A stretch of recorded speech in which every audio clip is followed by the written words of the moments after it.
Yeah, there are only probably 3 or 4 people doing what I do. I haven't really met many people that do what I do. There's a different attitude to building things, which is a shame. It's been a bit of a little bit of a struggle to learn on the job and survive financially.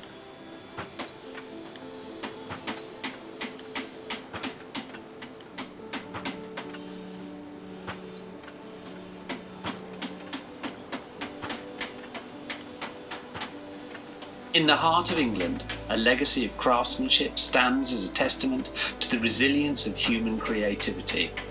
For centuries, artisans have shaped our world, their hands crafting wonders that defy time.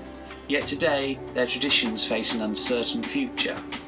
With 259 endangered crafts in the UK alone, the very essence of our heritage hangs in the balance.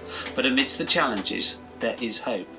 For England has long been a beacon for artisans pioneering innovation and preserving tradition. From the skilled hands of medieval craftsmen to the Industrial Revolution's craftsmen, England's artisans have shaped history.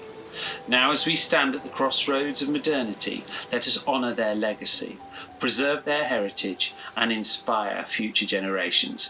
For in their hands, the soul of England's crafts lives on.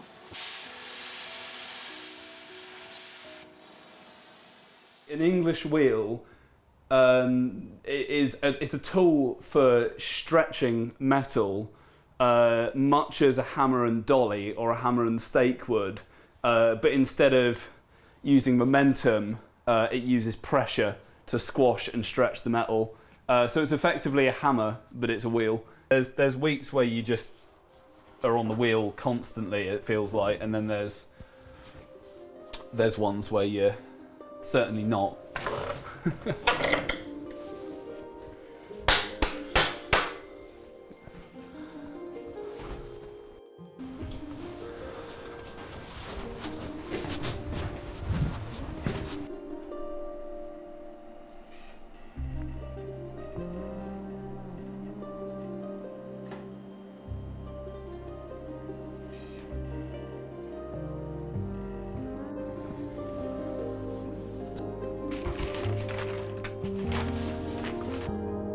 Getting a job right through trial and error and being meticulous means more to me than getting it out the door at a subpar level.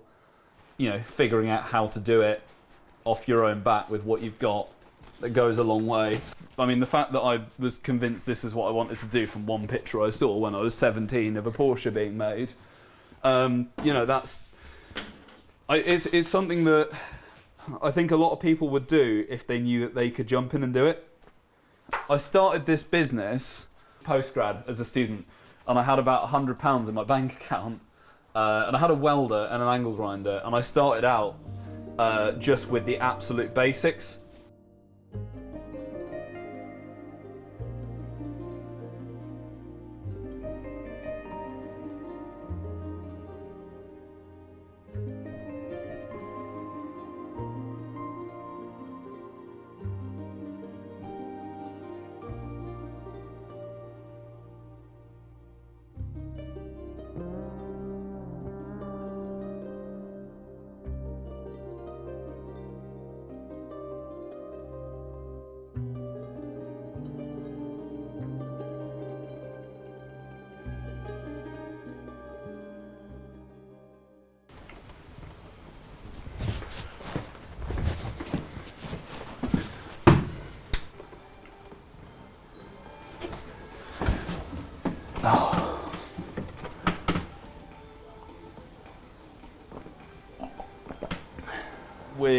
Without going too far into it, I got laid off with less than a day's notice from my last job. But yeah, unfortunately, it's been a bit of a little bit of a struggle to learn on the job and survive financially and buy tools and pay bills at the same time. In terms of business and job wise, it wasn't particularly great. And it causes a lot of stress, which is bad for your mental health, to be honest with you. I think the financial pressures that our economy puts on us leads to worse workmanship just through necessity, just through like basic survival of, you know, companies and workers.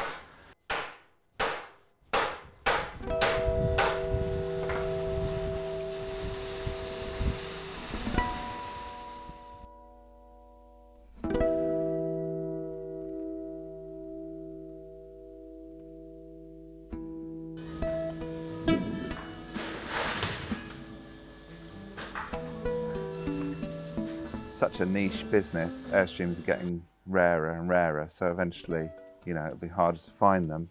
An Airstream is an American caravan, but they came about after the war when there was a surplus of aluminium from the aircraft factories and also a surplus of aircraft factory space. So some of them turned to making caravans. I like the creative part of it. I love the end result, bringing together a project and that satisfying feeling you've got, you know, something complete and it's done. Yeah, there are only probably 3 or 4 people doing what I do. No one big. It's all little firms. Yeah, that does make me feel sad because you see, you know, these Airstreams, there's a lot of history. There's a lot of history here because I've got a Spartan that was built in a factory at the Spartan aircraft factory just after the war.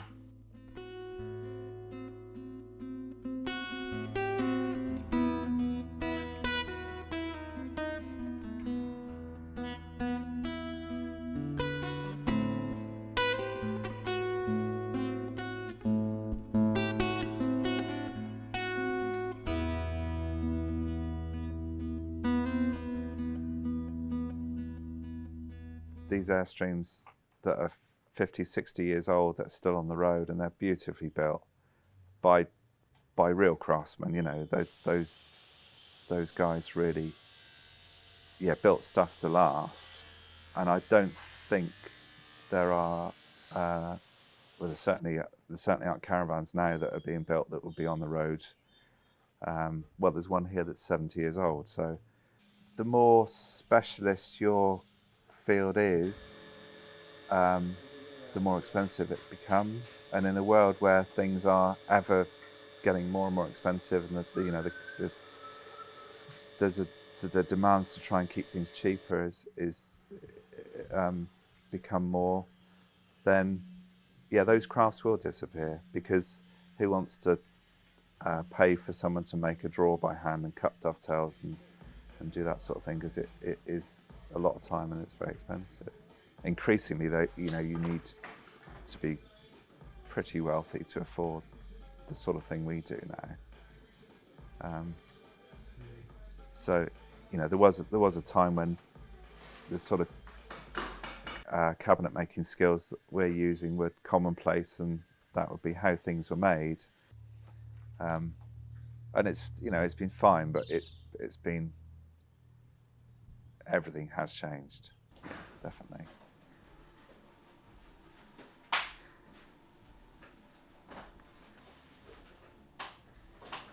Well, running a business is quite, anyone will find that is quite demanding.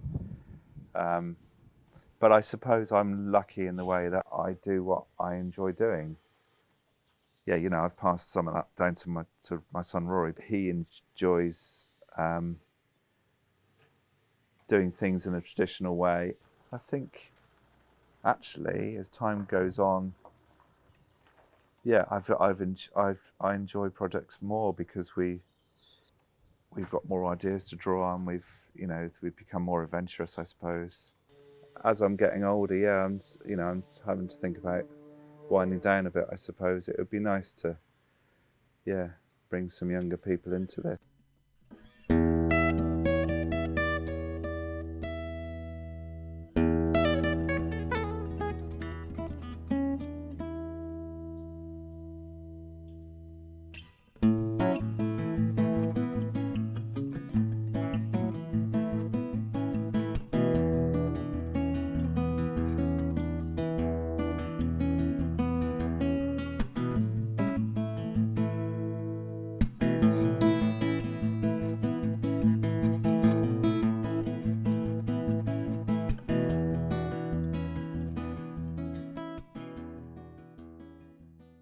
It would be nice to bring some younger people into this, because I think that the interest will always be there. There will always be people interested in making things and doing interesting crafts.